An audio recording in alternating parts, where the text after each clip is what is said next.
Hafide, welcome to Pacific Matters. I'm Tomas Maglonia. Thanks for joining our KUM family for our second episode.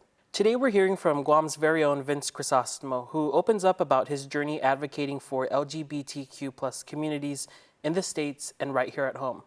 And we take a deep dive into what the 2020 census means for our community with Tavae Samuelu from Empowering Pacific Islander Communities. Here's more about Vince. Vince Crisostomo is a gay Chamorro long-term HIV/AIDS survivor who believes in the healing power of community and has dedicated more than 30 years to HIV/AIDS activism and LGBTQ communities. He is passionate about bringing healthcare to all and social justice equity to people of every sexual identity, HIV status, gender, race, and age. Vince previously managed the Elizabeth Taylor 50 Plus Network for long-term HIV survivors at SFAF. He co-chaired the HIV and Aging Work Group and was an active member of the Mayor's Long-Term Care Coordinating Council. Vince has led a number of grassroots HIV advocacy and LGBTQ organizations, both in the United States and overseas. He was executive director of the Coalition of Asia-Pacific Regional Networks on HIV and AIDS, founded the Pacific Island Jurisdiction AIDS Action Group, and served as a United Nations NGO delegate for the Asia-Pacific. In 2019, having won the popular vote, he was Community Grand Marshal for San Francisco Pride. On September 16, 2020, he assumed the role of SFAF's Director of Aging Services.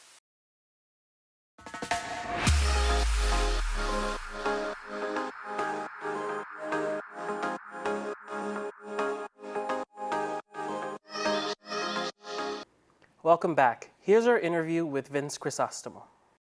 And now we're joined by Vince Crisostomo himself. Vince, how are you doing? Oh, I'm doing really well. I want to thank you so much for your time. I know you're calling from California. It's just the afternoon for you there.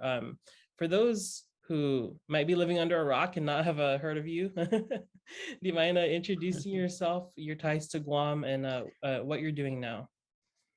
Sure. My name is Vince Crisostomo. I am 60 years old, and I am originally from Guam. My dad is from Barragata, Francisco Crisostomo, and my mom is originally, I think, from Sinahanya was her village, and she's Isabel San Nicolas Crisostomo. And God, I have been doing HIV work now. Well, I started in 1985. And started doing paid work in 1992. And at the end of 1992, I came back to Guam and I did my first public disclosure about being a person living with HIV and AIDS. And yeah, I was diagnosed in 1989. I was 28 years old, and they told me I probably wouldn't live to see 30. But here we are. It's been 30 years, and I'm sitting here with you. And the story continues. So glad that we're speaking, and that, as you said, the story continues. And wanted to learn a little bit more about your story. Having seen a lot of the work you've done, I don't even know where to start, Vince, because recently you've been involved at the city level in San Francisco. You were the Grand Marshal in 2019, if I'm not mistaken, for the SF Pride Parade. Can you walk us through a little bit of those milestones that you've reached, if you would be able to? Sure. I've been around so long that things are starting to repeat themselves. So just recently, like in the last 3 weeks, I was named to the Equity on Aging in the state of California.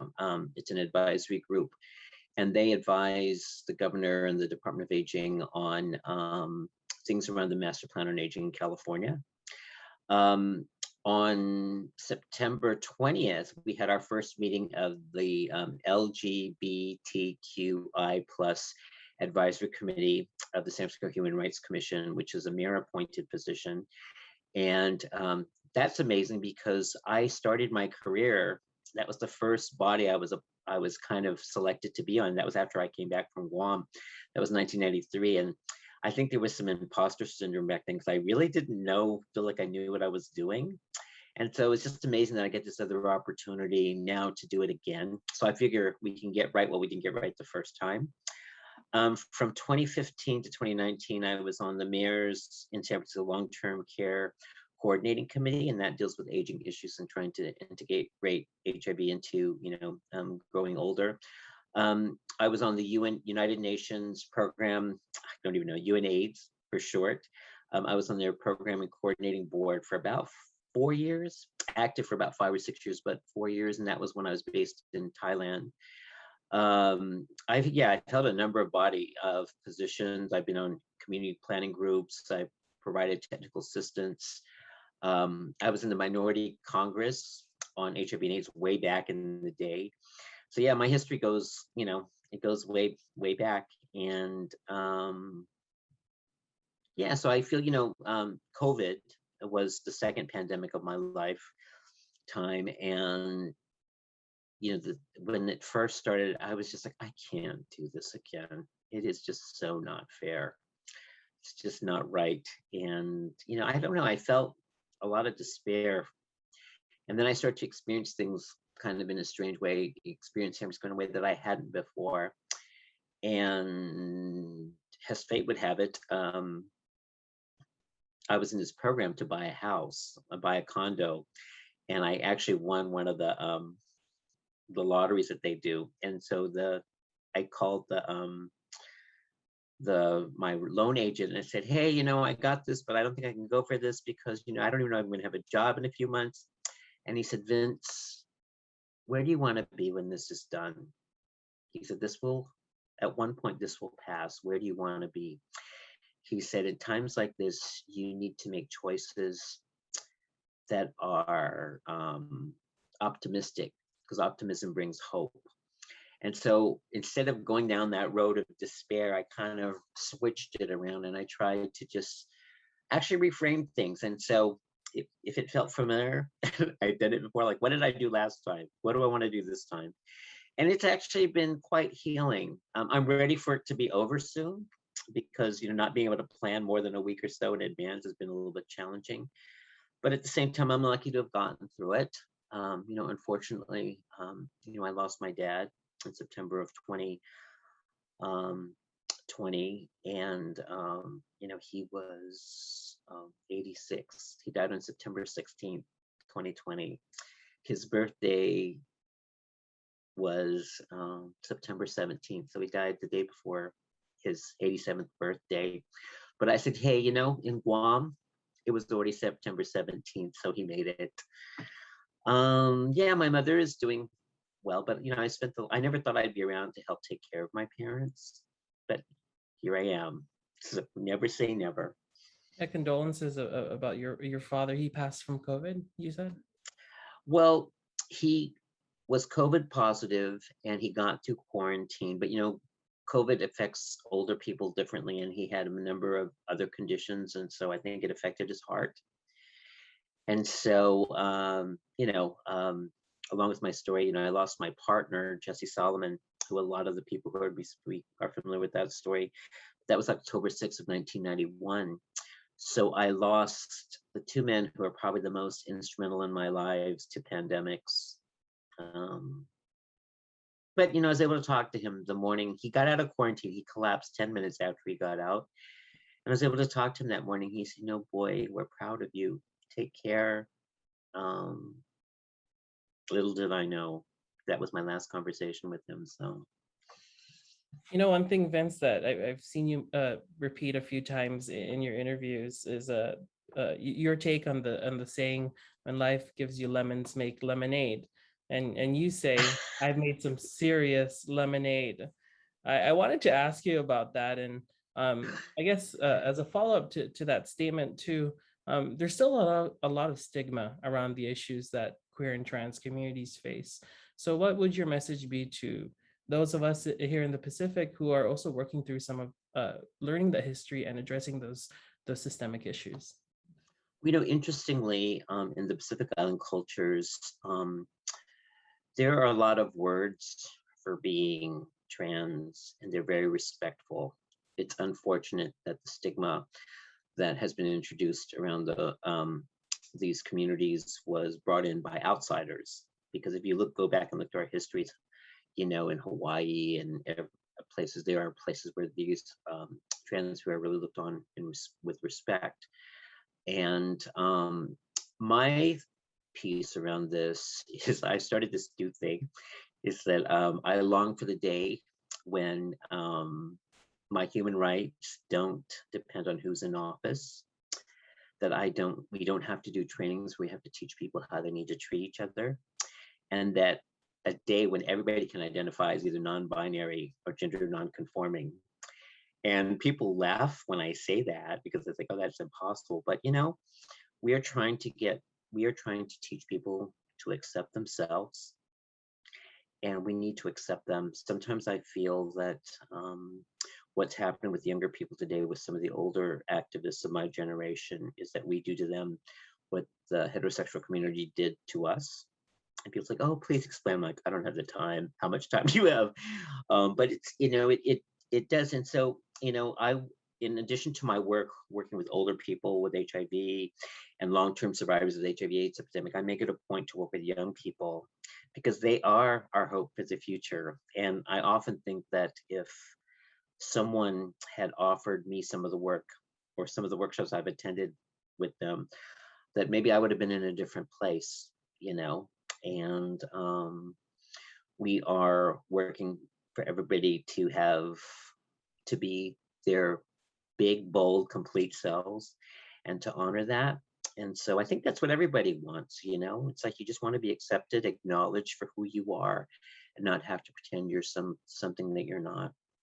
I don't know if that makes any sense, but It does. And once again, we're joined by the legendary Vince Crisostomo, and we thank you so much for your time. We really do, and I hope you stay well and be safe as we continue to deal with this pandemic.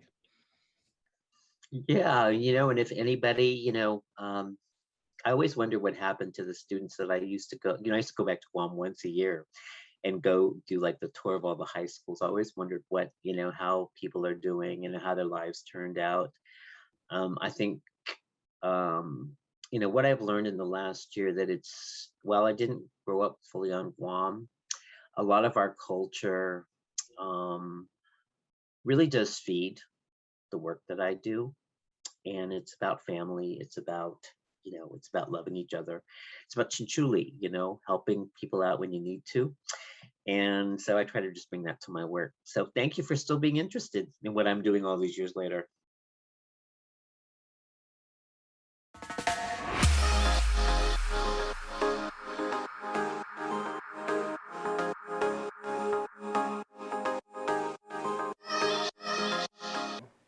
The most recent 2020 census will determine a lot for our communities, and Tavae Samuelu, who's the Executive Director of Empowering Pacific Islander Communities, talks with us to help us make sense of it all. Empowering Pacific Islander Communities, or EPIC, is a national organization that advances social justice. They focus on advocacy, research, and leadership development. EPIC Executive Director Tavae Samuelu recently joined Asian American and Pacific Islander community organizers in a meeting with President Joe Biden and Vice President Kamala Harris.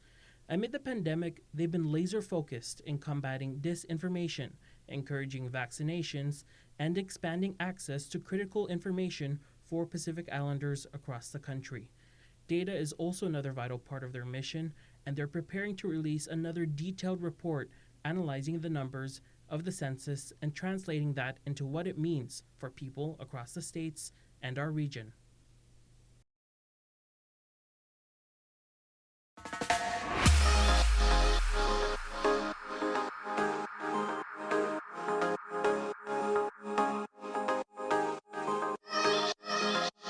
We're so grateful to be joined by Tavae Samuelu, who's the Executive Director of Empowering Pacific Islander Communities, or EPIC. Tavae, thank you so much for joining us. And just to kick it off, for those who might not know you and the organization, do you mind doing a little introduction of yourself and EPIC? Sure. Thank you for having me, Tomas. I really appreciate it. As you said, my name is Tavae Samuelu. My pronouns are she, her, and I have the honor and privilege of being the executive director of Empowering Pacific Islander Communities, also known as EPIC.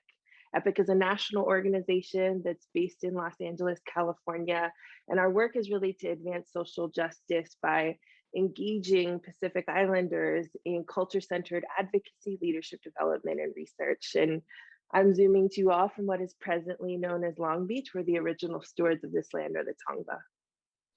Thank you so much for your time. I know you're calling, as you mentioned, in California. And so I wanted to jump right into the topic that we're going to discuss today, which is the new census data that's out. When it comes to the Native Hawaiian, Pacific Islander community, NHPI community in the states, and also those in the territories, what's the current status of that data with regards to the most recent census? Yeah, thank you for that. You know, the census data, this most recent decennial census for the 2020 is something that was incredibly fraught. And so even this latest data release is coming at a delayed time. And so the files that were released on September 16th represent what are called redistricting data. So this is the data, super top line, that tells who is where and really is used to determine redistricting. And so there are a lot of campaigns that are happening at the state level as people are redrawing who represents who.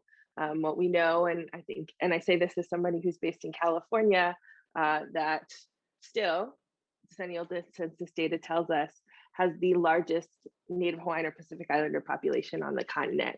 And so it's critical for people to understand about the census data is its importance to our communities. That census data is used for almost everything to determine the redistribution of resources, both federal and state, county, and city. So it affects everyone from the local level to the very top at the national federal level. The other piece, right, because we're in the pandemic, is that these resources were also used. Census data was relied on in order to determine the distribution of vaccines, what populations were prioritized, and also the ways in which people engaged with either state, county, or local government in order to secure resources for their communities. And so just wanted to follow up on, in terms of the timeline, when will we have, quote unquote, the full picture here with the data? Well, I think that's probably what is most concerning for the Native Hawaiian and Pacific Islander community, that there is a slow release. It's for some folks, there was a desire to give more time because the census was so fraught. In addition to there being a pandemic, it was also held under an administration that did not support and often made specific efforts to suppress the count of communities of color and communities who are undocumented with different things. And so, you know, all of the data that's being released is also with this asterisk of we think or we strongly believe that this is accurate. There were also a lot of debates about how to protect that data, right? Because census data historically has been used for many different purposes. As an example, and a lot of this undergirds the mistrust that folks have about the census, is that census data in the past was also used for the incarceration of Japanese community, right? That data was used to locate them and find folks. And so now what we see is, yes, we want data to be released. We want to make sure that it's released in a safe way that's not harmful to our communities. The other critical piece is pointing out the American Community Survey. So the census is done every 10 years, but when people are asking, what does the Census Bureau do every other year? It's actually the American Community Survey. And so for the first time, the Census Bureau has shared that they will not be sharing their usual one-year estimates of the American Community Survey. The American Community Survey is not everyone, right? It's not the nearly 400 million people that is in the US. That the American Community Survey is supposed to be a smaller sample size, so roughly 3.5 million. And the significance of it is the American Community Survey looks like at longer form, more granular data, things like income, household size, citizenship, all of these things that, you know, often we talk about census in terms of political power and race and ethnicity. American Community Survey gives those additional layers around wage, around economics, around citizenship status, right? The other intersections of identity that often determine the resources that we have access to and what our communities need. And Tavae, for those who might not know, what are some of the largest PI populations, Pacific Islander populations across the states? If you were to say, let's say, you know, the top three most largest populations in those top three states, are you able to share that based on what you know?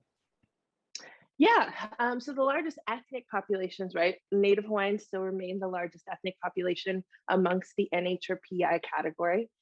Second, we have Samoan. Third, we have Chamorro, or as it's unfortunately labeled in the census, Chamorro or Guamanian, which we know is not the same thing. However, a lot of this is to be expected, right? When you think about the history of those communities, the relationship that they have with the US. And so those are the current counts. I think what's also interesting to note and important is that this latest decennial census also shows that the majority of Native Hawaiians are not in Hawaii, that they are now here on the continent. That on the continent is actually where we have the largest NHP or PI populations. And what are some states that have some of the most Pacific Islanders living there? Yeah, so Hawaii remains the state with the largest NH or PI population. Second, you have California with some of the fastest growing populations in Utah, Texas, Washington, Oregon, and parts of Alaska. I think the other part that is important to consider, especially because when we talk about census data and where our communities are, it's paired with this notion of population share, right? And so where we look not just at who has the largest numbers in raw data, but how much of the population share do they account for? So although, and California has the largest NH or PI population on the continent, we actually account for a much smaller population share, which is often what people are looking at when they're thinking about the political power of a community. And you touched a bit on the ACS data, and we'll definitely share more about that. I wanted to wrap up here by asking you about why this data is important, and in particular during this pandemic, where we've learned a lot about how federal aid is dispersed across the states and territories. From your perspective, as someone who lives and breathes this work, what would you say is integral here that in terms of even just how we live our day-to-day lives as Pacific Islanders here in the States and in the territories? Yeah, what's really critical about this, right, is that at its best, we want to understand that data is utilized as a tool to measure the severity of a problem and the efficacy of a solution.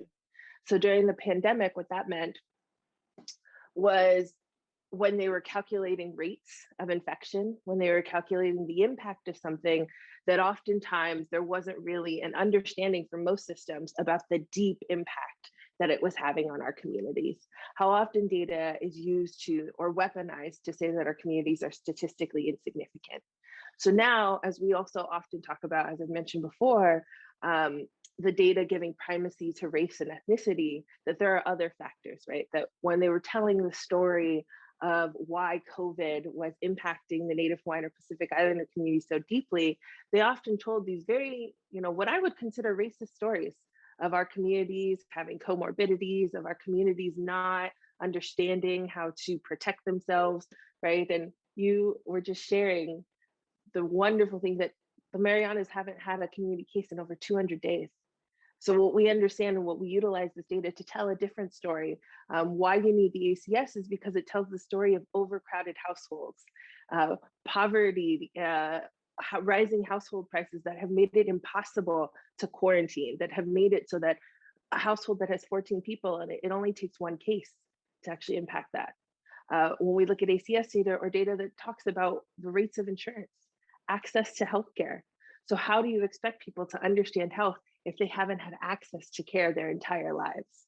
This is how we complicate it. This is the importance of ACS, of knowing the ways that at the intersections of racism and poverty are what are really tragically devastating our communities, that it is not something that is inherently wrong with our cultures, because the fact that our islands are some of the last COVID-free places in the world demonstrate how our cultures have actually kept us alive at home and what is happening now in diaspora. And that's actually what we bring up the data for.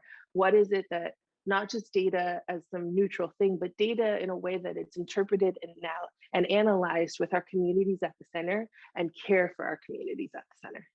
That's all we have time for today. Thanks for joining us on another episode of Pacific Matters.